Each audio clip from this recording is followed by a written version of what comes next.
Welcome to The Upgrade, an insightful podcast where we share valuable information to help you level up your wellness game and start upgrading your life.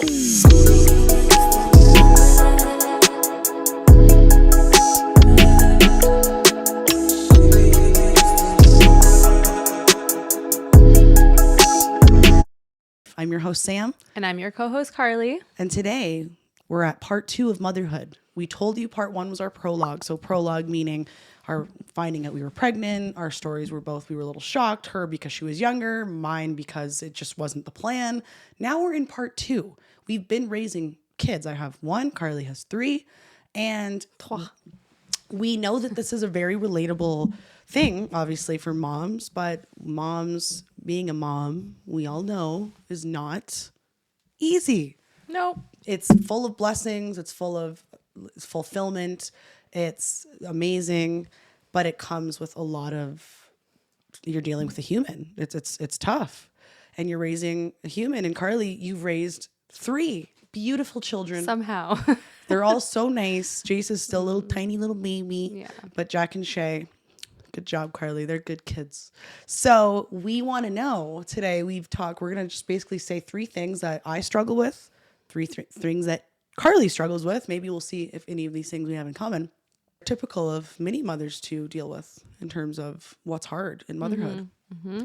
So Carly, what's your number 1 thing that you're like, oh my God, this is so tough? I think my number 1 would be mom guilt. Like from the start, you just never feel like you're doing enough, or there's always something that you can be doing better. And yeah, we're so hard on ourselves. Like we go through a lot of like shame and guilt, like I said, like it's just ongoing. It's like, it's even when you're doing enough from like an outside person's perspective, it's like internally you still feel like you're somewhat failing. And I don't know where that comes from. I truly don't know where that comes from, but I've dealt with it with all 3 kids. I feel like now having 3, it's really prominent in my life today because I'm going to go into like my other one, but there's just so much going on and there's so many emotions, and then I'm going through my own stuff too as an individual. And so, it's just a lot. It's a lot of people to consider. And, you know, I'm raising them into adults. And I know at a certain point, like, they're building their own character, like they're coming into their own individual. Yep. But yeah, I just feel like I'm like, am I doing enough? Am I saying the right things? Like, am I leading by example? Like, am I completely screwing them up? And so no, you're not. Ultimately, yes. Like, I know like I'm doing a good job, but it's still like that mom guilt always there. Even just like going out for dinner with friends or planning things like without the kids. And they're like, oh, you're like going out and like we're not involved. And I'm like, no, you're staying home. Yeah. And that's, I think, our huge struggle in motherhood. We kind of lose ourselves and we feel guilty, but you say, I don't know the place it comes from when we don't know where it comes from. I personally think that even though it sucks to feel guilty, it does come from a place of love because you love them so much. You want the best for them. Yeah, that's so true. I feel like if you didn't have mom guilt, you might not be a great mom because you might not care. And I don't even know a mom like that. Every mom I know is an amazing mom and they are all hard on themselves. So mom guilt is actually my number 1. We have that in common. Mm-hmm. It's so real. And I have a almost 3-year-old. Charlie will be 3 in January. Carly, your kids are 2, 9, and 11. I'm like, don't screw this up. Her 11-year-old is so mature. That's why I'm like, you're doing great, Carly. He's 11 and he's stuck in like a 30-year-old man's body. He wants to like save money and work hard and be kind and like. Yeah, I feel like he's also like an entrepreneur at heart. Like I feel like he's gonna like run businesses and he's going to be a millionaire. I'm telling you, your son. That's amazing. I love that you see that for us. So you're doing great, Carly. But yes, I'm struggling with motherhood in terms of my mom guilt. And that's my number 1 on my list here. You worry that you suck all the time. And that's something that's very common. So just rest assured, moms, your mom guilt is normal. We all feel it. Yeah. And there's different things I think that I'm kind of learning that we could do. My mom guilt is from me feeling like I'm not spending enough time with Charlie. Even today, we were just doing a craft this morning before running off and beginning the day. And I just kept getting up in the middle of the craft and cleaning something or sweeping something. And then I'd go back and sit down, and then I'd get up again. And Charlie goes, Mom, you need to sit with me. And I'm really starting to see, as she turns into an almost 3-year-old, that she really wants to spend a lot of time with me, like one-on-one, nothing else, me not on my phone. I feel really bad if you're on your phone a lot and always kind of showing your kids that, you know, you're more interested in whatever you're doing. That's the message they're getting, even though you obviously care more about your kids. Just put aside like, you know, a half an hour or even just 10 minutes before bedtime of you and them. That's it. No phones. It's just you and them. Even if you're just watching a movie together, you're snuggling with them.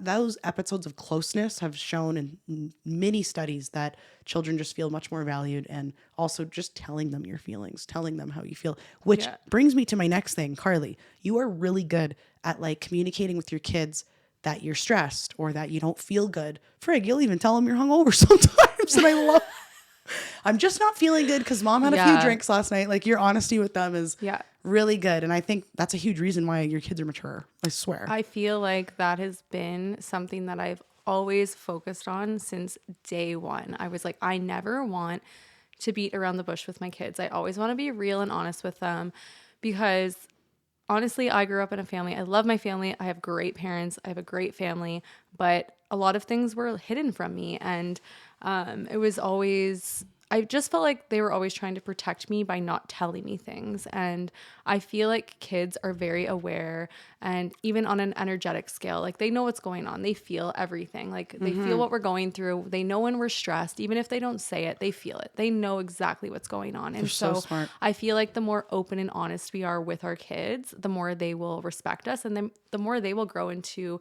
adults that have like, they're more tapped into emotional intelligence, because they don't feel like they have to have it together all the time. And then they'll be more real and raw and honest with themselves. And so, yeah, I've always, like, because I experienced the opposite of like feeling like my family was kind of trying to like hide the struggles that we had growing up, that I was never going to hide anything for my kids. And obviously, like, they don't know every little detail about everything, but you know, like, I pull them aside and I tell them, and I when I mess up, when I like screw up, I pull them aside. I'm like, hey, like, that was not on you, that was on me. Like, don't take that on. And like, I've just, it's always just about being open and honest. I feel like kids will honestly respect you more, and you'll have a better connection with them as they grow into young adults, because like, my oldest is almost a teenager. Like, I really want to have like a good relationship with him as he grows into a young adult. Yeah, that's true. Makes so much sense. So yeah, communication, it's always key, even with your children. In every relationship. Everything. Communication, but Communication is literally key. Okay, so what would you say is your number 2 thing that you experience with motherhood that is a struggle? The struggle. Patience. Holy moly. Oh my God. Patience. I am, it's a struggle every single day. I feel like I'm always overstimulated, honestly. 3 kids? Even just sometimes being touched too much will will make me want to run away. Yeah, you're not as touchy as me. I'm always like, big hugs. But I don't know. I just feel with having 3 children now, my patience is wearing thin. I really have to take a lot of time for myself. I have to exercise. I have to get outside. Sometimes I just go into my backyard and I just breathe, and I say, no one come outside. And I respect what I need as well, because even with the mom guilt, I know that if I stay in that feeling, if I don't take time for myself, my patience, it'll lead me to blow up. I don't want to blow up. We've all done it. We've all done it. We all yell at our kids. We all like lose our shit sometimes, but you know, it's about being aware and then trying to come up with ways to assist us when we're having those intense feelings. And mine is number 2. I put behavior for my number 2, but again, it's to do with patience, because patience, what are we getting impatient with? So you get impatient with overstimulation. Me too, but yours is times 3. I feel like if I'm just even just doing the dishes, I just try to take 5 minutes to do the dishes and somebody needs something. Somebody's whining. Somebody's fighting. It's just too much. But yeah, you need a lot of patience to be a mom. Oh, it's a lot. But I also know that it's not going to last forever. Like this is just like a smidge of my life and that's what I'm trying to be aware of. I'm like, one day you're going to miss this. You're going to miss the chaos. You're going to miss people needing you and whining and you're going to miss getting those snacks and wanting your baby to hold you. And so it's intense in those moments, but it's also realizing that it's not going to be this way forever, which is kind of sad. It's bittersweet. And I'm excited for every stage watching Charlie grow up. But yeah, right now I'm like, treasure, spend time with her, enjoy it, because it really, I can already see it's going by fast. You have an 11-year-old. You probably see. I don't know how he's 11. How do I almost have a teenager? It freaks me out. It honestly freaks me out. Like. So yeah, my number 2 is I just get really irritated with behavior and Charlie starting to say no. And I grew up with very strict parents, more so my dad. So my dad had a 0 tolerance for me talking back, for me, like, and so because of his strictness, I couldn't drink at high school dances. If I came home smelling like the slightest bit of booze, I'd be grounded for a month. Like super, super strict parents. Talking back. Oh yeah, I can't even imagine talking back to my dad. Not even now. And because of that, that's ingrained in me, and I respect that. Like obviously, you got to respect a parent that asks for respect. And I do, like I always had more of a reverence for my dad. Not to say I don't respect my mom. I love my mom. Me and my mom have more of that kind of lovey relationship because she's more, I'd be more likely to talk back to my mom than my dad, I would say, because I feel like you and your mom are so similar. We're so Portuguese. We're like, I'll never forget one of the first times I met her. She was just like dancing around her kitchen with a cucumber, and this makes so much sense. Everybody that meets my mom's like, wow, I understand why you have so much energy to me. But yeah, my dad, so because of the way I was raised, I hate when I see that disrespect, that talking back. But Charlie being so young, I am a big believer in like, you got to nip that in the butt when they're young. Let them know right off the hop that that's not going to fly. Stop the brain trees from growing before they start to grow into something that she thinks is okay. That's the way I look at it. I get it from my dad. So sometimes I know that like people might think I'm like strict. I'm like, I get this from my dad, but I know that I still have that like loving relationship with my daughter. But that's something that I hate. Talking back when she says no, sometimes she'll go to me, and I like, no, like I'm very like, time out, 5 minutes, figure it out. And that's so interesting because it really does go back to the way that we were raised and how our parents handle things, right? Like we really do become our parents in some shape or form. But it's also good to know, like, to be aware of what you didn't like when you were growing up. If there was something that, really affected you today, and trying to change that generationally with your children. So it's taking what you've learned from your past experiences, what you want to take into your future, and what you don't want to pass on to your own kids. So I think it's important to just be aware and open to changing that. Yeah. And there's going to be things that we do that our kids are like, oh, I love that. I love that that's how my parents did it. I'm going to adopt that. Or I didn't like that. I'm not going to adopt that because there's things that I'm not going to adopt. For example, I was always scared to tell my parents anything. They were very strict. So this led me to be sneaky as a teenager. And I would sneak around and sneak out of my house sometimes. And I would hide things. Comes out. I know. Sorry, Dad. I don't think my dad will listen to my podcast. But we've all snuck out. We've all done it.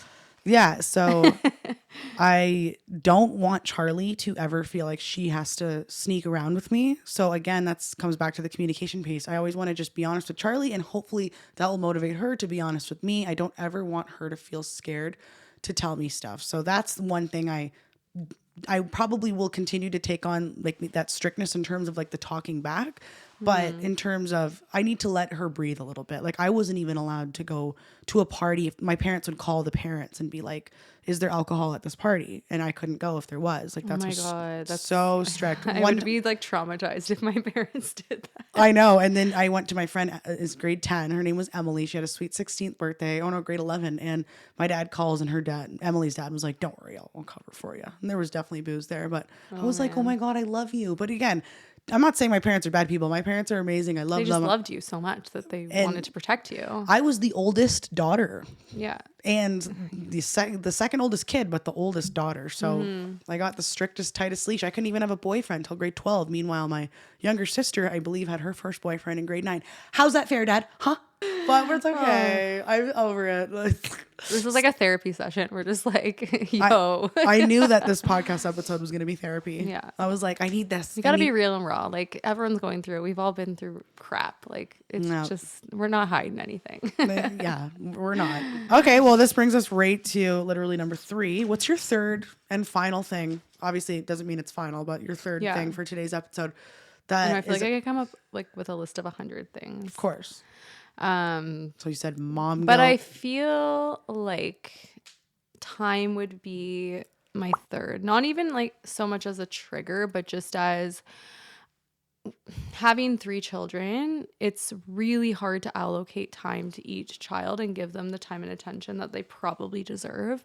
Also, while I'm trying to live my life, build a business, have a relationship with my husband, that's another thing that's like for another day. But when you get married and you have kids and oh my gosh, you really like have to work on that relationship with your partner. And that's still a work in progress. Holy moly. Yeah. That is something that kind of has been pushed on the back burner since having our 3rd baby. And so even, just allocating time to each child.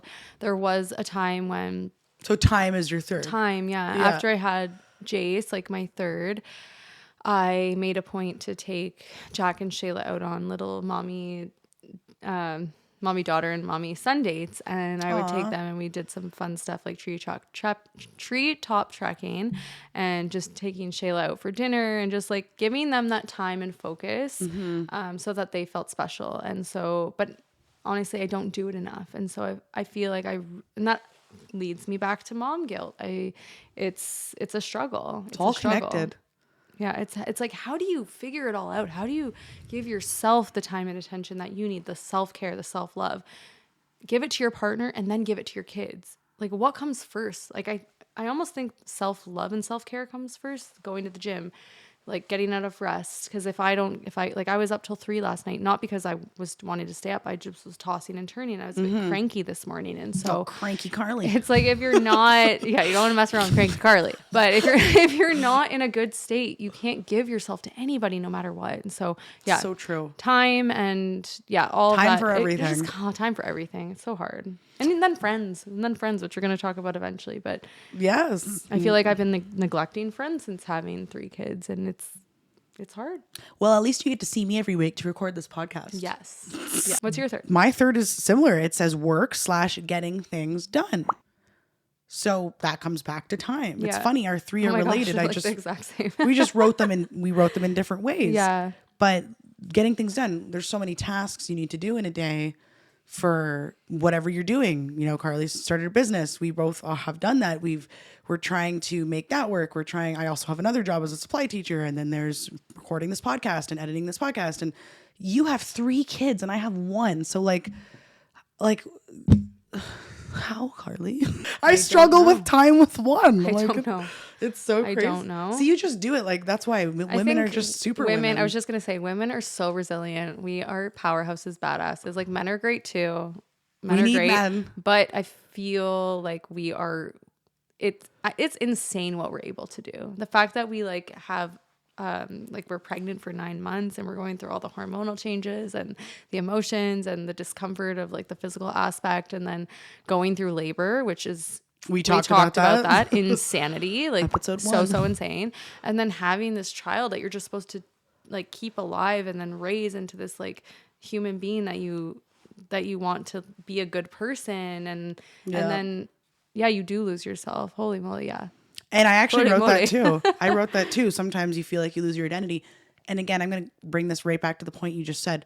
I do think, and I know this might sound selfish, I know, but I think that if you want to be the best mom, the best wife, the best girlfriend, the best, you know, you have to prioritize your health. You have to prioritize your well-being. How could you give your best self to your kids, your husband, your partner, when you are not prioritizing your health? That means you don't feel good, so you're not going to be good. So again, I think that this is a remedy for something that moms need to make sure. Don't feel guilty because you need to have a night out with your girlfriends to get back to that part of you.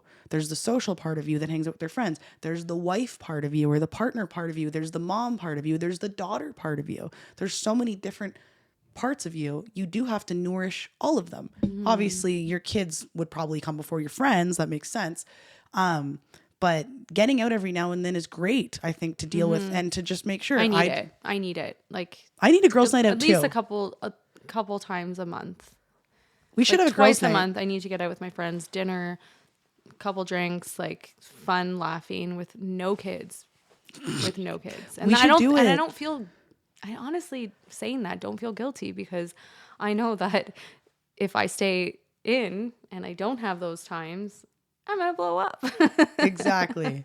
So you do. It's not just like you should get out. It's like you need to get out sometimes. You need to have go a date. for a massage. Go to the yoga class. It doesn't always have to be like out with your friends. Like it can be, other things too. It can be going out for a walk, going to the spa.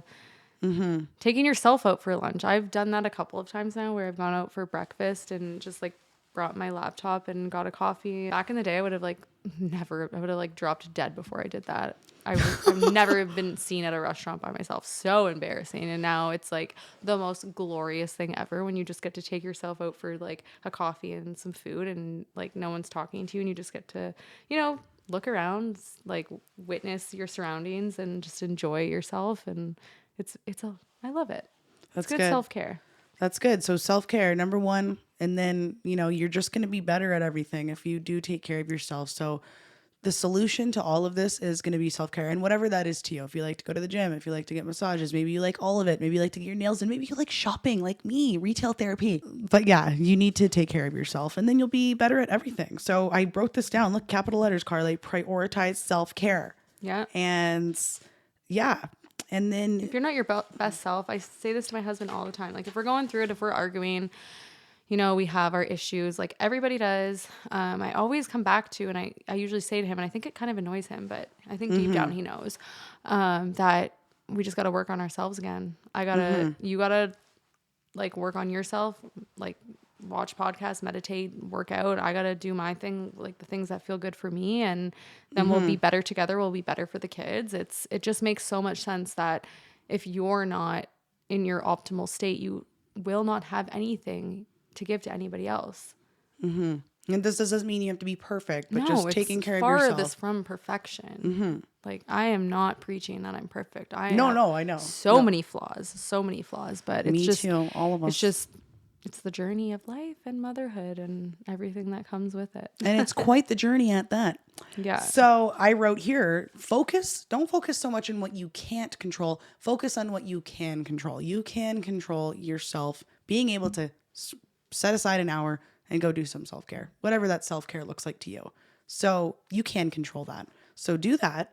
Other tips for moms that are struggling, especially if you're single mom, I've heard of these play date rotation groups where, you make friends with, moms of the school that your kid goes to or the daycare that your child goes to. And, once a month you take on a night with all the kids. And then that gives all those moms a day to themselves, whether they want to go on a date night or whatever. And then the next week, another mom takes all those kids. And then the next week, another mom takes all those kids, or even just once a month, whatever. It's just a way to kind of support moms, moms supporting other moms. So I would recommend, socializing and trying to make acquaintances with people that are in the schools or daycares that your kids go to, or even the sports groups or whatever. And then maybe you guys can make a Facebook chat group and say, hey, what do you guys think of this? So we can all take breaks. It's just one of those things that's kind of like a win-win for everyone. So that's a really nice tip that I learned. Yeah. And also if I've been reading, and a good way to kind of help with your kids with their behavior, because they want attention from you. A lot of times kids' behavior, and this is what I studied, my undergrad's child development, a lot of times their behavior is because they are lacking something that they need emotionally. So sometimes when they are lacking that, it makes a kid lash out in their behavior. And really that's just a call for attention. So making sure I feel like we do that as adults too. Exactly. And even adults do it. Yeah. It's like when we're lacking something, we lash out. We're a bitch. Especially at that time of the month. Oh, yeah. We can talk about hormones another time. Yeah. So that, and basically just amplify the positive moments for your kids. Like, catch your child doing something good. Oh my gosh, I love your picture. Don't just say good job. Be like, I love your picture. How long did it take you to make that? Charlie is so much happier you can tell in her face when I actually seem genuinely interested in how her day went. They know when you're just doing this to say it versus I genuinely want to know how your day was. I want to know everything. Giving your kids that is so good for them and their developmental growth, that's something that you can control and that you can do to make it easier on them. That's actually something, now that you mentioned that my husband and I have always done with the kids, is really just built them up and told them, like, you are amazing, you can do anything, and really like paying attention to those moments when they are doing something. Maybe it's not even something like that amazing, but you're just like, you are amazing that you even thought of that, or you're being creative, and I'll never forget, but I don't know if you've seen the movie The Help, but it's a pretty intense movie about like slavery and stuff. But I've heard of it. This one, anyways, it's a great movie, but one of the quotes in it, this woman would always say to the little girl, you were kind, you was smart, you was important. And we would always say that to the kids growing up, because it's so true. Kids are so pure. You know, we can a lot of times just dump on them like our stuff. So when it's their time, we do need to build them up. We do need to recognize what they're going through. And if they're struggling, you know, we need to sometimes put our stuff aside and just like give our full attention to them. Mm-hmm. And kids do struggle, like at school, like even me, I struggled. I used to have like buck teeth. I had a huge gap in my teeth. I could kick a field goal through it. I was a gap tooth bitch, and I got made fun of in middle school and elementary school. I was a gap tooth bitch too. Were you? Yeah. Oh my God, it's not your fault. You're so gap tooth. But basically, kids struggle with things in their social situations, and they're little humans, and our problems, we all have problems. It doesn't matter your age. You're going to have some type of inner struggle. So as parents, just make sure you're really taking that time to speak with them, ask them how their day is, and just make them feel good about themselves. And I mean, that's pretty obvious. Like we've both talked about allocating that time for our children, and like you want to spend more time with Charlie off your phone and really like dedicating that time and focus to her. And I definitely want to do that with my kids, but individually, because I think we're always all together and it's kind of chaotic and I can't focus on 3 kids at once. So yeah, for me, it's more so taking them on those little adventures one-on-one so that they can feel special and have that one-on-one time with either myself or Colin. Yeah, and even if it's just like 30 minutes of just you and them, no phone, nothing. Yeah. Showing them that full undivided attention is very, very going to be very good for their development. And overall, if a child is feeling great because their parents are making them feel great, that's going to make them a better behaved kid at the end of the day. So that helps you. Yeah. So just embrace the mess. Embrace the mess. Motherhood is messy. Embrace the chaos. It's not going to last forever. I say that to myself so many times during the week. This will not be forever. You're going to miss it one day. So enjoy the mess and make the mess your message, like how we're talking about it right now. We're not internalizing this and just like sitting in it and struggling. We're doing a podcast, you know, we're very open with our friends and like how we feel in motherhood. So if you're struggling, go and talk to somebody about it. Open up, even if you don't have anyone in your life that is supportive. And ask for help when you go need to a it. therapist. Like you can talk or just anybody. Go to a store and talk to a random mom. Like I'm sure she'll be able to be like, "Yep, I hear you." All the moms, we all hear each other. So don't forget, you're not alone. Take some time for yourself. Prioritize your health. Celebrate your kids' wins. Seem interested in their day. Ask them questions, set some time aside, and I guarantee if you implement these things, you'll notice a smoother ride in motherhood. Yeah. So it's about all we got. Thank you for listening. And if you'd like to check out episode number 1, that will be linked at the end of this video. It's our prologue with our birth stories. Thanks so much, guys, for tuning in. Thanks for listening. Until next time. Cheers.